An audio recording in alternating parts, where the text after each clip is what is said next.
Olá, meu povo, como é que vocês estão? Espero que estejam muito bem e muito bem guardadinhos em casa.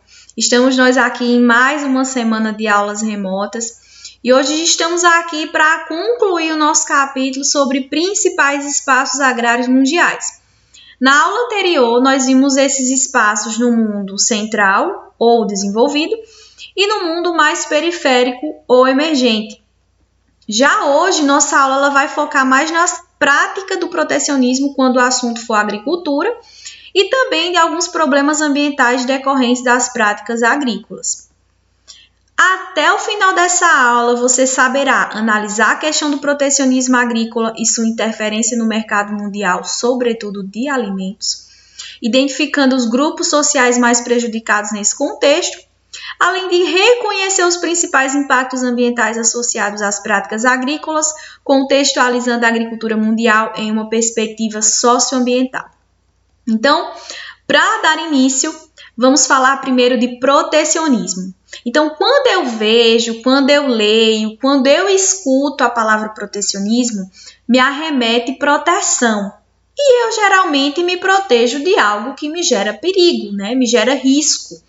Só que aqui, no caso, essa prática do protecionismo, quando colocada em ação, seja por uma empresa, seja por um país, a priori ele não estará se protegendo de algo tão perigoso. Na verdade, é uma maneira de quebrar, de barrar a livre concorrência comercial. E que fique bem claro, inclusive eu peço estrelinhas para essa informação. Algumas práticas de protecionismo são ditas ilegais, entre elas o dumping, os cartéis e os trustes. O dumping nada mais é quando uma empresa, mascaradamente, ela baixa muito o preço dos seus produtos. O objetivo dessa sabida, nesse momento, vai ser falir a concorrência. Aí você pode indagar, Janaína, mas uma empresa que vende produtos a preço muito abaixo do mercado, ela também pode chegar à falência. Sim, ela pode chegar à falência. Só que aqui, quando eu chamei ela de sabida, é para dizer que essa empresa tinha uma intenção. Esses preços baixos é algo provisório. É a ponto de quebrar a empresa concorrente e a ponto de deixar uma falsa ilusão nesse consumidor, nesse cliente, que é interessante comprar ali.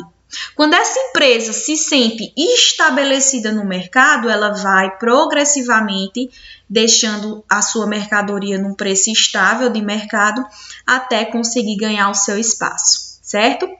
Os cartéis, também uma prática de protecionismo ilegal, bastante comum aqui, é quando empresas do mesmo segmento padronizam o preço dos seus produtos. Posso dar o exemplo dos postos de gasolina.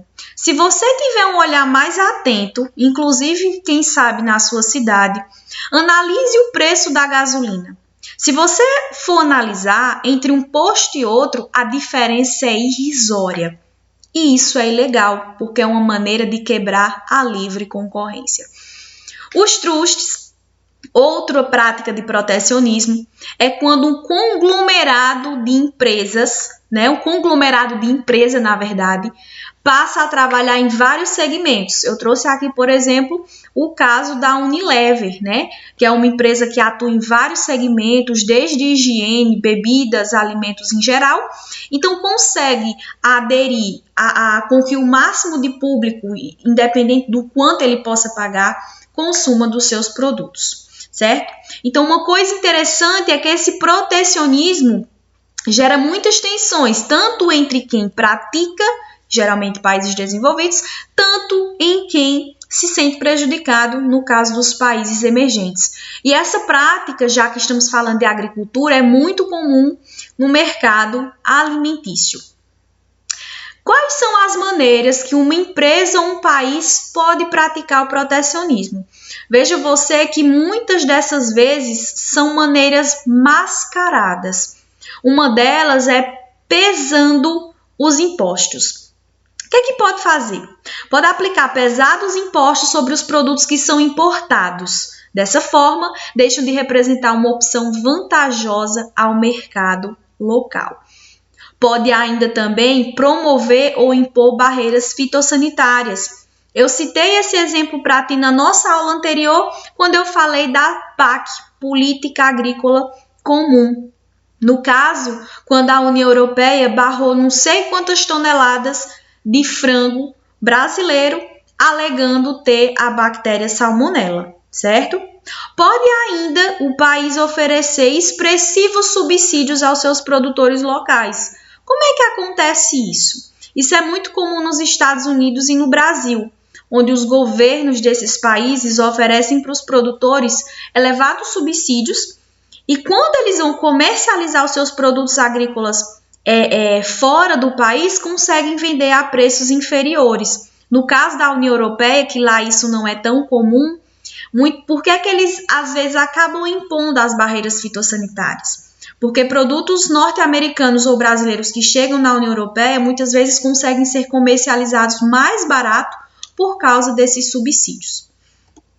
Então, para sanar essas tretas que estava tendo entre os países que impõem o protecionismo e naqueles que são prejudicados pelas medidas protecionistas, precisavam de um órgão para botar moral.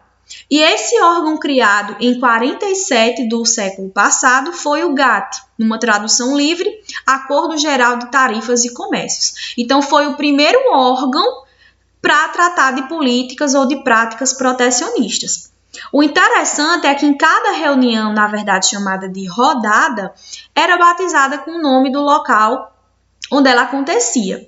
Anos depois, mais precisamente em 1995, o GATT deu espaço à OMC, Organização Mundial do Comércio. Então, é um órgão oficial, uma instituição internacional, que ela tem um caráter permanente e ela é cheia de poderes.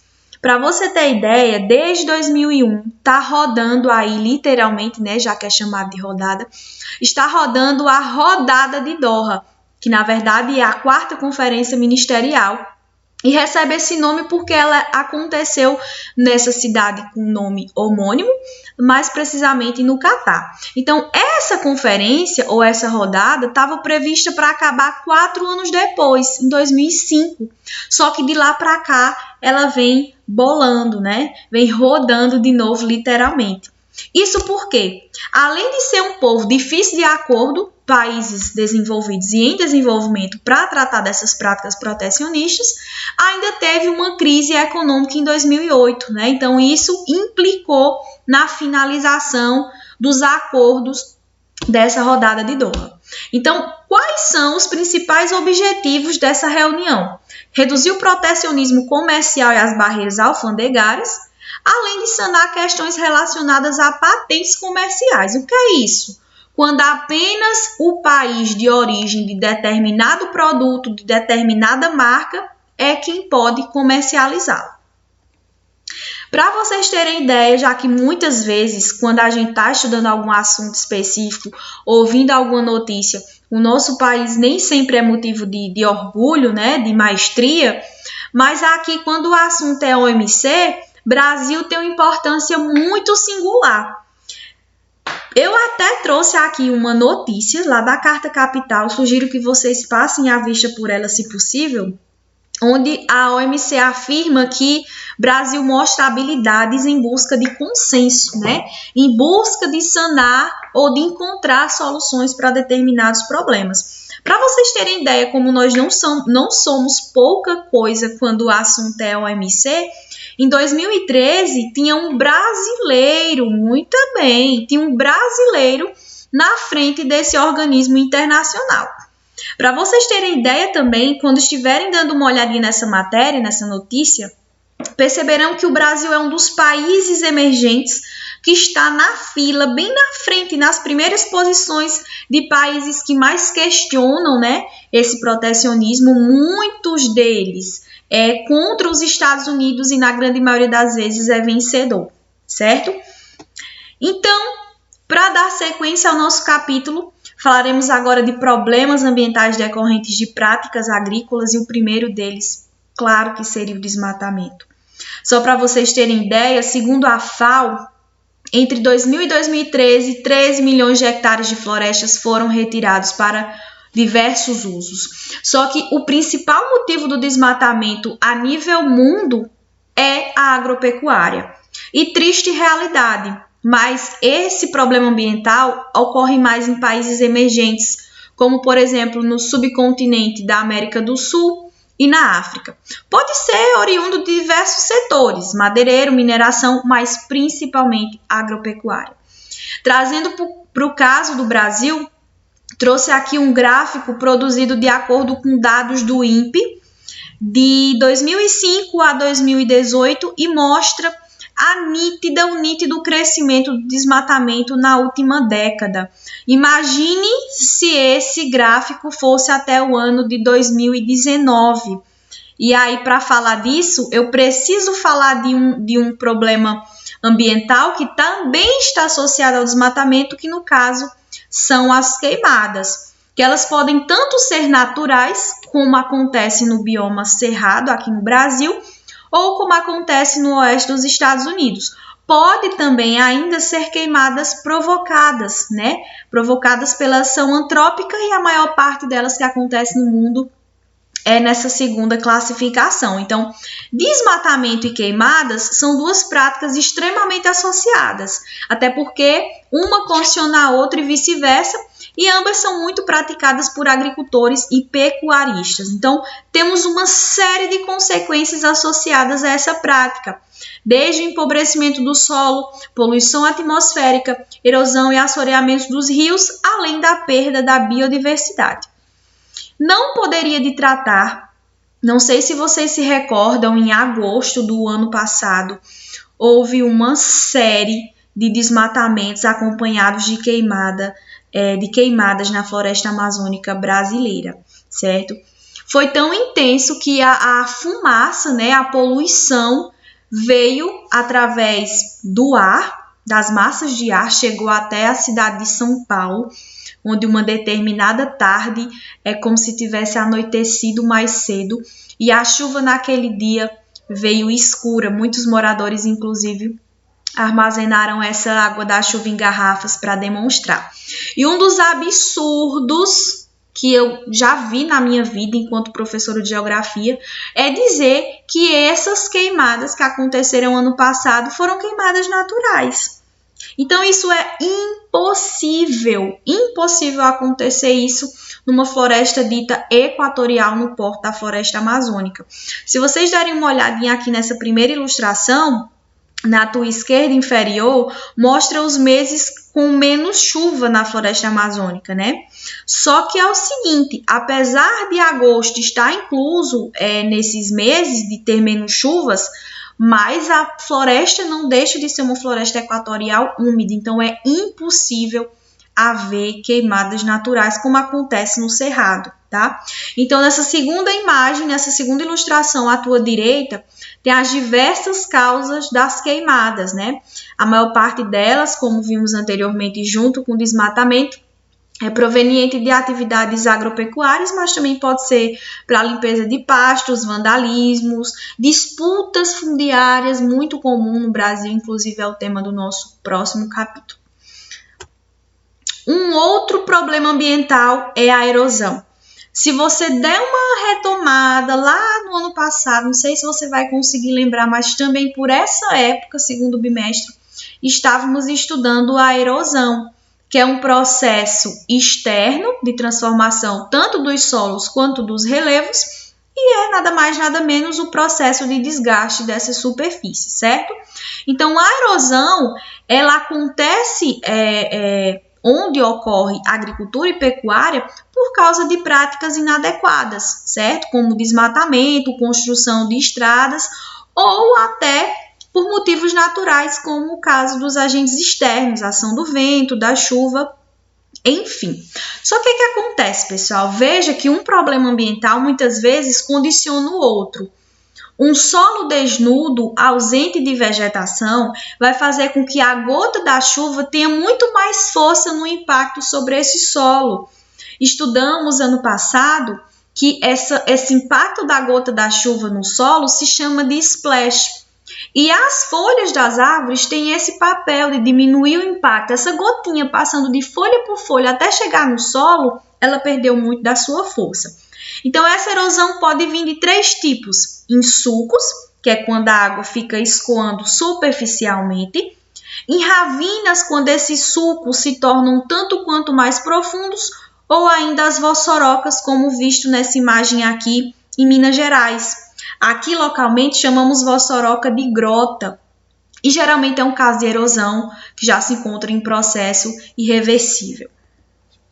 Outro processo ou outro problema ambiental decorrente das práticas agrícolas é a salinização. Então, salinização me lembra sais, né? As águas como um tipo de sais minerais, quando usada de modo inapropriado ou em excesso pela irrigação, pode deixar esse solo com excesso desses sais, prejudicando a sua fertilidade, podendo gerar inclusive a desertificação. Isso é muito comum no Nordeste brasileiro, em virtude do excesso de evapotranspiração dos solos. Ou ainda, quando lençóis freáticos estão bem próximos a áreas costeiras. Outro problema bem comum é a poluição.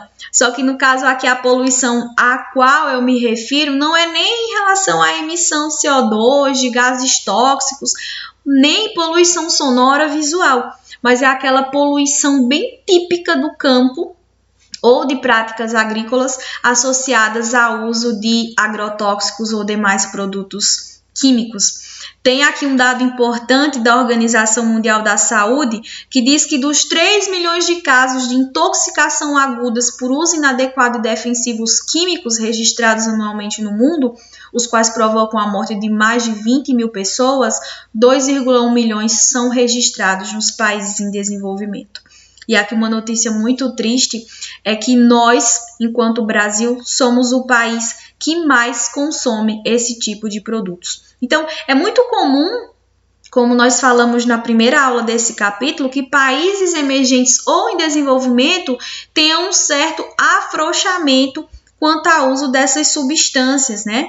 E assim, quando falamos em poluição no uso delas, não é só ao uso desse produto, mas ao descarte da sua embalagem. Então, além de ser possível de contaminar os solos e os lençóis freáticos, porque depois de pulverizada essa substância, quando chove ou quando há irrigação, ela vai escorrer para o lençol freático.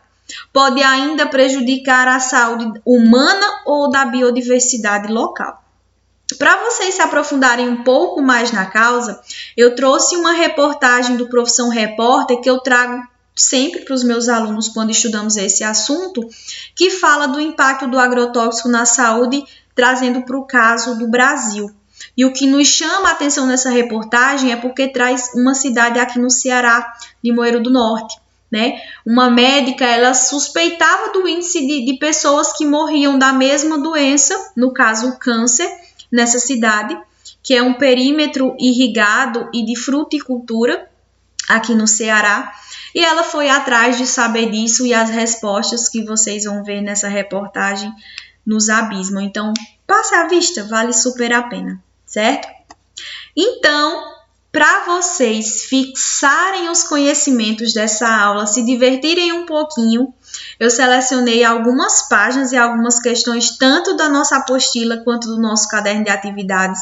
Eu sugiro que você pause esse vídeo e faça essas anotações. Eu espero que a nossa aula tenha sido bem produtiva e que você tenha conseguido relacionar mais coisas, já que esse bimestre foi praticamente reservado para falarmos bastante sobre agricultura. E no caso desse capítulo, agricultura no mundo emergente e agricultura no mundo desenvolvido. Então, fiquem com Deus, fiquem em casa, fiquem bem, não deixem a sua rotina de estudos de lado e logo, logo nós estaremos de volta. Um cheiro no coração de vocês.